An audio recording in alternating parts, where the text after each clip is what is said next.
Focus academy की online classes में आपका स्वागत है। आज बात कर रहे हैं हम बायोलॉजी के एक विशिष्ट टॉपिक पर जिसे बोला जाता है पादपों में जन्म की विशिष्ट विधियां। हमने पहले जो वीडियो बनाई थी उनमें देखा था कि जो लैंगिक जन्म जो पादपों में जन्म होता है वो किनके द्वारा होता है, लैंगिक जन्म के द्वारा, अलैंगिक जन्म के द्वारा और कायिक जन्म के द्वारा। आपने यही पढ़ा था। बट कुछ उनसे अलग विधियां भी हैं, मतलब कुछ उनसे अलग ऐसी विधियां होती हैं या जन्म की इस तरह की प्रोग्रेस होती है जिसके द्वारा क्या होता है, पादप का जनन हो सकता है। तो उन्हीं वीडियो की आज हम बात करेंगे इस वीडियो पर। इसलिए मैंने जो टॉपिक लिया है वो है आपकी पादपों में जन्म की विशिष्ट विधियां यानी special method of plant reproduction, जिसमें से अपन आज इन्हीं पे बात करेंगे कि कौन कौन सी विधियों क्या है यहाँ द्वारा पादप में जन्म हो सकता है या पादप का जनन हो सकता है या विकास हो सकता है लैंगिक, अलैंगिक और कायिक जन्म के अलावा। तो आज बात कर रहे हैं हम जनन की विशिष्ट विधियों की। तो सबसे पहले पढ़ लेते हैं इसकी परिभाषा से कि परिभाषा क्या कहती है इसकी, कि पादपों में जनन लैंगिक जनन व अलैंगिक जनन के द्वारा होता है। सामान्यतः अपन ने पहली वीडियो में पढ़ा कि जो लैंगिक जनन होता है और अलैंगिक जनन द्वारा क्या हो जाता है, पादप का विकास होता है, मतलब नए पादप का निर्माण होता है। लेकिन कुछ ऐसी विधियां भी होती है, मतलब कुछ पादपों में क्या होता है, जन की ऐसी विधियां भी होती है जिनमें निषेचन के बिना, मतलब रिप्रोडक्शन के बिना ही पादप का क्या हो जाता है, विकास हो जाता है, जिन्हें क्या कहेंगे अपन, जन की विशिष्ट विधियां कहेंगे, मतलब स्पेशल मेथड ऑफ रिप्रोडक्शन कहेंगे। ठीक है, इनके द्वारा क्या हो जाता है, पादप का विकास हो जाता है। अब बात करेंगे कि कौन कौन सी विधियां ऐसी हैं जिसके द्वारा क्या होता है, नए पादप का निर्माण होता है लैंगिक और अलैंगिक जनन के अलावा।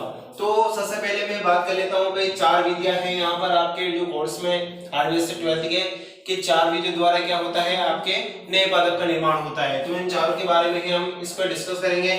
सबसे पहले जो विधि है उसे बोला जाता है असंजनन यानी एपोमिक्सिस। सेकंड है आपकी अनैच्छिक बीजता यानी अगैमोस्पर्मी। थर्ड है आपकी सूक्ष्म प्रवर्धन यानी माइक्रो प्रोपेगेशन। और जो चौथी है वो है आपकी कायिक प्रवर्धन यानी वेजिटेटिव प्रोपेगेशन। तो सबसे पहले अपन बात करेंगे असंजनन की यानी एपोमिक्सिस क्या होता है, असंजनन क्या होता है। तो यहाँ पर डेफिनेशन से पता चलेगा अपन को कि असंजनन क्या होता है। तो असंजनन की परिभाषा क्या कहती है कि ऐसी जन्म की प्रक्रिया जिसमें बिना युग्मक संलयन, मतलब बिना फ्यूजन के, युग्मक संलयन जानते हो अपन क्या होता है, जब नर युग्मक और मादा युग्मक का संलयन हो जाता है तो उसे क्या बोलते हैं, फ्यूजन, मतलब संलयन कहते हैं, युग्मक का संलयन कहते हैं, जिसके द्वारा अपन क्या करते थे, लैंगिक जनन करवाते थे। बट कुछ ऐसी विधियां, ऐसी जन्म की प्रक्रिया जिसमें बिना युग्मक संलयन, मतलब जिसमें युग्मक का संलयन नहीं होता है, मतलब मादा युग्मक और नर युग्मक नहीं जुड़ते हैं, तो ऐसे बिना युग्मक संलयन के नई संतति का, मतलब नए पादप का निर्माण हो जाता है, तो उसको क्या कहेंगे अपन, असंजनन कहेंगे। क्या कहेंगे उसको, असंजनन कहेंगे। ठीक है, तो एक वैज्ञानिक था हैंस विकलर नाम का, जो कि हैंस विकलर ने क्या कहा कि उसने भी एपोमिक्सिस की अपनी एक परिभाषा दी। किसने, हैंस विकलर ने। इस हैंस विकलर ने क्या बताया कि जो अर्धसूत्रण होता है, अर्धसूत्रण मतलब जो, मतलब डिप्लॉइड, तो एक तो होती है n+n मतलब 2n, ये तो क्या कहलाता है अपन का लैंगिक जनन कहलाता है, 2n वाली पूरी हो जाती है। बट इस n द्वारा, मतलब अर्धसूत्रण के द्वारा ही अगर किसी नए पादप का निर्माण हो जाता है तो उसे क्या कहेंगे अपन, एपोमिक्सिस यानी असंजनन कहेंगे।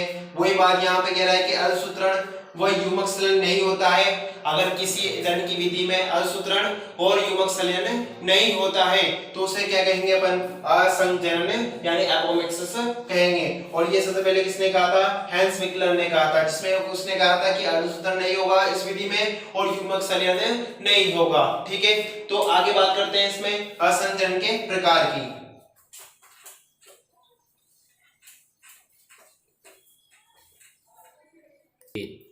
जैसा कि अपन ने बात कर लिया कि असंजनन क्या होता है, अब असंजनन की बात के बाद में अपन बात करते हैं संजनन की प्रकार की है, टाइप्स ऑफ एपोमिक्सिस।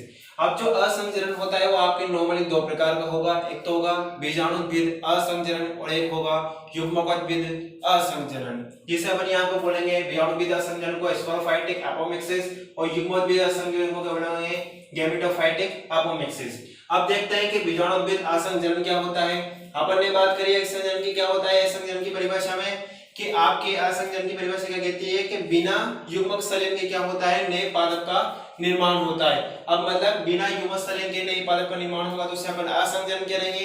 अब उसके अगर टाइप्स की बात करें तो दो टाइप्स हैं, एक तो बीजाणुविद और एक युग्मकविद। बीजाणुविद की परिभाषा क्या कहती है कि इस प्रकार के असंचरण में बीजांडकाय अथवा अध्यावरण आदि की किसी द्विगुणित कोशिका से किसका निर्माण हो जाता है? भ्रूण का निर्माण हो जाता है। किसका निर्माण हो जाता है? भ्रूण का निर्माण हो जाता है। जैसे कि अपन ने पहले वीडियो में पढ़ा है कि जो बीजांड की संरचना होती है उसमें क्या होता है? बीजांडकाय जो होता है मतलब न्यूक्लियस जो होता है, और बीजांड की जो चारों तरफ का जो अध्यावरण होता है उसे क्या बोलते हैं? बीजांड अध्यावरण। अगर इन दोनों की किसी द्विगुणित कोशिका, कौन सी कोशिका?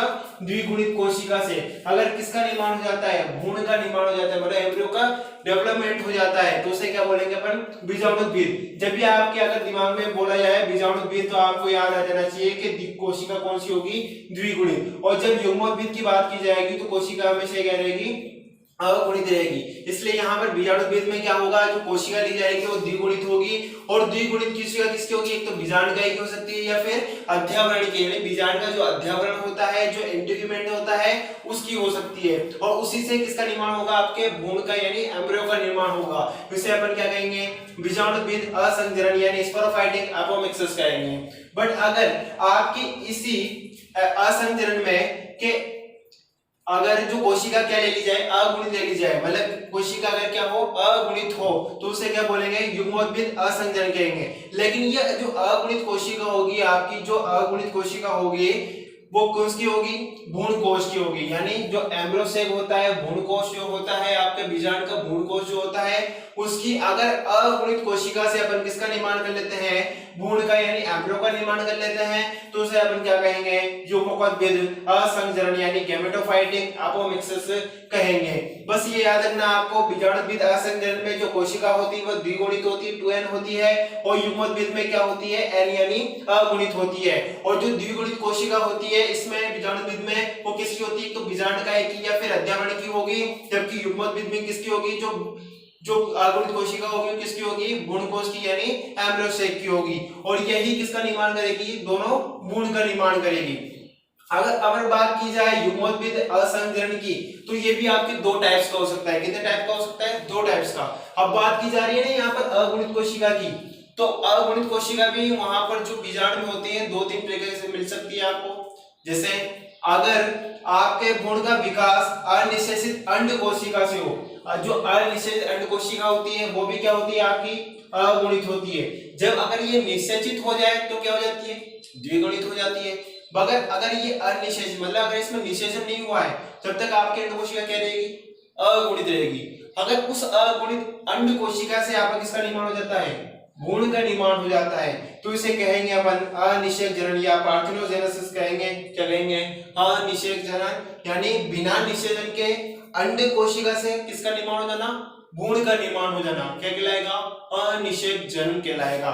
ठीक है, इसमें आपकी अंड कोशिका कैसे होती है?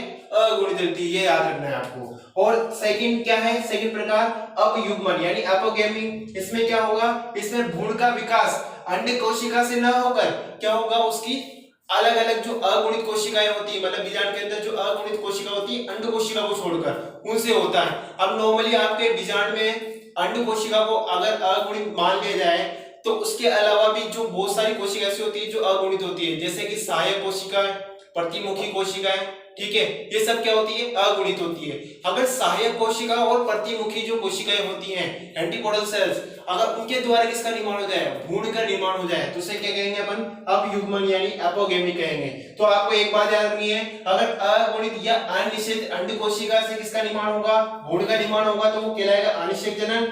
अगर अंड कोशिका के अलावा सहायक कोशिका या प्रतिमुखी कोशिका से किसका निर्माण होगा? भ्रूण का निर्माण होगा, तो उसे कहेंगे अपन अपयुग्मन यानी एपोगेमी कहेंगे। तो ये किसकी बात हो गई? असंचरण के प्रकार की बात हो गई। तो अपन ने पहला टाइप तो पढ़ लिया असंचरण। अब सेकंड टाइप आपका क्या है? यहाँ पर सेकंड टाइप की बात भी कर लेते हैं अपन। सेकंड टाइप है आपकी अनिषेक बीजता।